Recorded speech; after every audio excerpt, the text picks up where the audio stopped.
Сүмбіле алтын күзні сәлемлеуші Түрки халықларының бұрынғыдан келген мул уңыш бейремі. Оңа яңа шәһәрләр, илләр кушыла. Казахстан Республикасының Көкшетау шәһәрендә гомер итүче татарлар да уңыш бейремен билгеләп үттеләр. Милләттәшләребез Сүмбіләне шәк-шәк белән сыйлады. Тулырак Таңсылу Насырова сөйләр. Халык авыз иҗатында Сүмбіләне күбрәк сыйласаң, уңышың да мул булыр дигән әйтем бар. Көкшетау татарлары әлеге әйтемне истә тотып, уңыш кызын быел шәк-шәк белән сыйлыйлар. Дома на каждый праздник мы вместе с мамой готовим чак-чак. Он очень вкусный, всем нравится это блюдо. Его любят и дети, и взрослые, и буквально на каждом празднике чак-чак ставится на стол. Бер риваят буенча Болгар ханы үзенең кече улын өйләндерергә карар кылган һәм пешекчеләренә иң татлы ризык пешереп китерергә әмер биргән. Бик күп тәмле сыйлар арасында бары тик баллы камыр име генә ханның күңеленә хуш килгән. Шуннан башлап татарлар шәкшәкне барлык бәйрәмнәргә пешерәләр, кунакларны сыйлыйлар икән. Хәерле көн дуслар, исәнмесез килгән кунаклар. Хуш килдегез безнең татлы, тәмле, баллы шәкшәк бәйрәменә. Бәйрәм җирле милләттәшләребездән кала барлык тирә-якта гомер итүче татарларны берләштерү чарасы. Катнашучылар арасында Степногорск, Петропавловск, Нур-Султан шәһәрләре. Бәйрәмнең концерт өлешендә Көкшетау шәһәренең Галиябану халык ансамбле һәм балалар бию ансамбле дә чыгышларын тәкъдим иттеләр.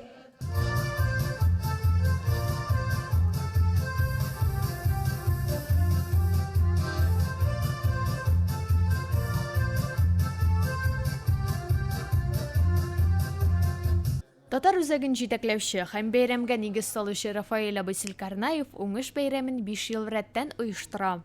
Север Казахстан ягында беренче башладык.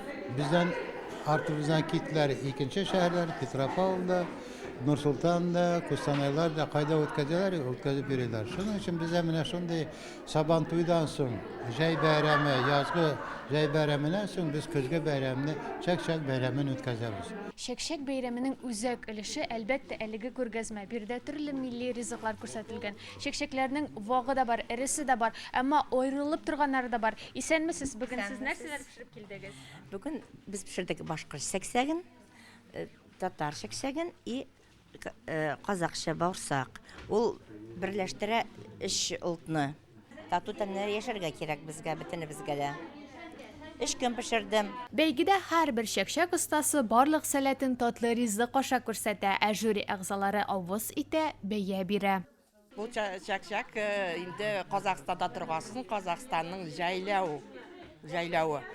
Вот, менә җайлау. Яшел нидә, юртада, әлек казак халкы, безнең әти-әниләр шушында килгән вакытны, шул юрталарда яшәгән.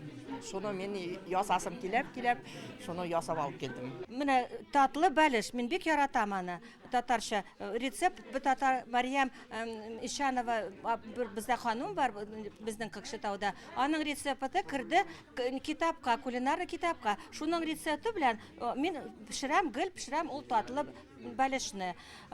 Кекс менә яратам, кекс балаларым минем ярата, кекс менә какао. Бүген инде ошаттым менә тау башына. Ризыклар тәме телне йотарлык, ә аңкып торган тәмле исләр башларны әйләндерә. Шуңа күрә жюри әгъзаларына беренче урынны билгеләргә бик авыр булды. Узак киңәштеләр алар. Җиңүче дип Мөнирә апа Сәлимова билгеләнде.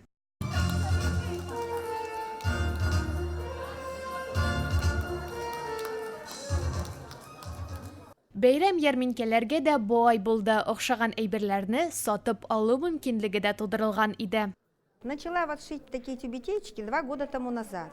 Мне нравятся вот такие аксессуары, маленькие тюбетейки. Я могу шить 45 минут, самое много час. Большую выкраиваю в пределах часа-полтора. Узоры я сама выдумываю. От настроения. Көкшетау татарлары безнең гореф-гадәтләрне, милли бәйрәмнәрне саклыйлар. Буын чылбырлары аша тапшырып баралар. Хәзер сый-хөрмәткә туйынган Сүмбіләнең җавабын тыңлыйк. Таңсылу Насырова, Татарлар, Көкшетау шәһәре, Казахстан.